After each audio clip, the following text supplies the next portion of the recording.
सभी को नमस्कार। आज मेरे साथ में है ऐसी शख्सियत जिन्होंने अल्पायु में ही बहुत बड़े-बड़े काम किए हैं।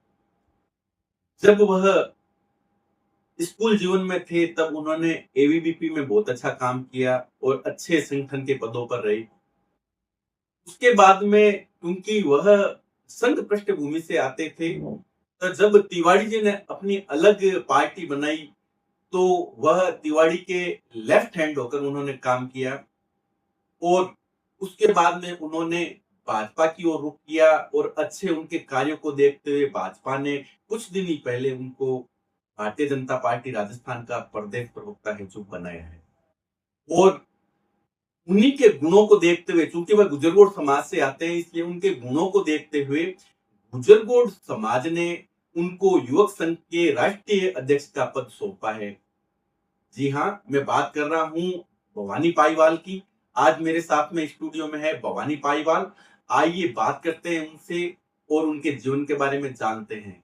मैं इससे पहले युवक संघ के प्रांतीय का प्रदेश अध्यक्ष था। तो संगठन की योजनाएं होती है कि मैं प्रदेश अध्यक्ष था तो मुझे प्रमोट करके राष्ट्रीय अध्यक्ष की जिम्मेदारी मिली और समाज में लंबे समय से काम भी कर रहा हूँ और राजनीतिक क्षेत्र में भी काम कर रहा हूँ। तो सामाजिक नाते मुझे ये जिम्मेदारी मिली है। मेरा कल ही 3 दिनों का इंदौर का प्रवास था और वहाँ एक बड़ा कार्यक्रम हुआ। जैसे मैंने पहले कहा कि मैं स्टूडेंट लाइफ से, विद्यार्थी जीवन से मेरा युवाओं के बीच में काम करने का मुझे अवसर मिला। और सामाजिक संगठन के नाते अगर मैं कहूँ तो मैं बहुत सामान्य परिवार से आने वाला व्यक्ति हूँ। तो मेरी सामान्य लोगों के साथ हमारी रिश्तेदारियाँ, परिवार और उन युवाओं के साथ आज कोई एक ऐसे कोई पद की वजह से या दायित्व की वजह से ये यूथ मेरे साथ नहीं है। ये युवा वो लोग हैं जो मेरे बहुत डाउन टू फॉल, मतलब मेरे जीवन का सबसे, चाहे अच्छा समय रहा चाहे बुरा समय रहा, ये वही नौजवान हैं जिनके साथ मुझे काम करने का अवसर मिला। ये मेरे भाई है, ये मेरे दोस्त है, ये मेरे परिवार के लोग हैं। और इन्होंने आज से नहीं, मैं जब मेरे जीवन के सबसे सबसे बुरे समय के अंदर था, उस समय भी इन लोगों का मुझे उतना ही प्यार मिला। और आज कौलायत आने के बाद मुझे सामाजिक जिम्मेदारी, युवक संघ के राष्ट्रीय अध्यक्ष की जो जिम्मेदारी मिली, तो हमारी बीकानेर ज़िले का सबसे बड़ा हमारा गौतम जी का यहाँ पर मंदिर है। तो मैं तो केवल मंदिर के दर्शन करने और गौतम जी को धोख लगाने आया था, क्योंकि कल ही इंदौर का कार्यक्रम था और मैं रात को, परसों कार्यक्रम था, रात ही बीकानेर आया। और आने के बाद मैं जैसे ही युवा साथियों का मेरे पास एक मैसेज आया कि आपको कल कौलायत आना है, तो मैं केवल मंदिर दर्शन के लिए आया था। अनायास ये कार्यक्रम बनता गया, लोग जुड़ते गए, कारवां बनता गया। देखिए, आपने ठीक कहा कि इस देश में जब भी बड़ा बदलाव हुआ इन्हीं युवाओं ने किया है। मैं यूथ को भी संदेश दूंगा और हमारे जो सीनियर हैं उनसे आगे भी विनम्रता से आग्रह करूंगा कि ये जो नौजवान है, ये जो युवा पीढ़ी है, ये भविष्य का समय तय करेंगे, ये भविष्य तय करेंगे इस देश का, इस प्रदेश का, इस ज़िले का, गाँव का।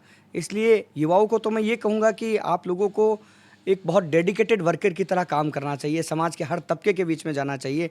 और आपको जहाँ भी ऐसा लगता हो कि यहाँ पर किसी को आपकी ज़रूरत है, किसी को आपकी मदद की ज़रूरत है, तो वहाँ पर मजबूती के साथ एक हरावल दस्ते की तरह वहाँ पर मजबूती से काम कीजिए। और इसके साथ साथ में मैं जो हमारे सीनियर है, हमारे वरिष्ठ है, मैं उनसे भी इस बात के लिए आग्रह करूँगा, इस नौजवानों की पीठ पर अपना हाथ रखिए, इनके कंधों को थपथपाइए और इनको आगे बढ़ने की प्रेरणा दीजिए, ताकि ये नौजवान जब भविष्य के अंदर अपने क्षेत्र का नेतृत्व करे, अपने समाज का नेतृत्व करे, तो उन युवाओं को इस बात का गौरव की अनुभूति हो, उस बात का, उसे गर्व की अनुभूति हो कि जब मैं संघर्ष के दौर में था, जब मैं कोई लड़ाई लड़ रहा था, तो हमारे बुजुर्ग, हमारे वरिष्ठ, उनके हाथ जो थे हमारे कंधों पर थे। बहुत ज़रूरी चीज़ है। मैं भी उस कार्यक्रम का सहभागी बना था, मुझे अवसर मिला था। और गौतम जी महाराज का ये जो मंदिर है, ये बहुत पुराना मंदिर है। मेरा तो बचपन इस मंदिर में खेलते कूदते बीता है, आप तो जानते हैं इस बात को।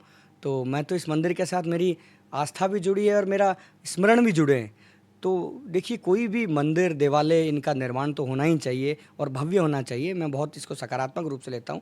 और साथ साथ में मैं ये भी कहता हूँ कि इन मंदिर, देवालयों के निर्माण में हमारे संस्कार होने चाहिए, हमारे लोगों के अच्छे विचार होने चाहिए। और ये जो नौजवान है, जो अगली पीढ़ी जो आगे बढ़ना चाहती है, उन नौजवानों को वहाँ से प्रेरणा मिले, वो वहाँ से आगे बढ़े, तो निश्चित रूप से एक अच्छा कदम है, अच्छी पहल है। और निरंतर ऐसी है कि उत्तरोत्तर इस प्रगति होती है। देखिए, इसको मैं ये कहूँगा कि समय के कालखंड में जिसको जहाँ जब ज़रूरत पड़ी, जिसको जहाँ लगा, वहाँ वहाँ विकास के मायने तय हुए, समय आगे बढ़ा।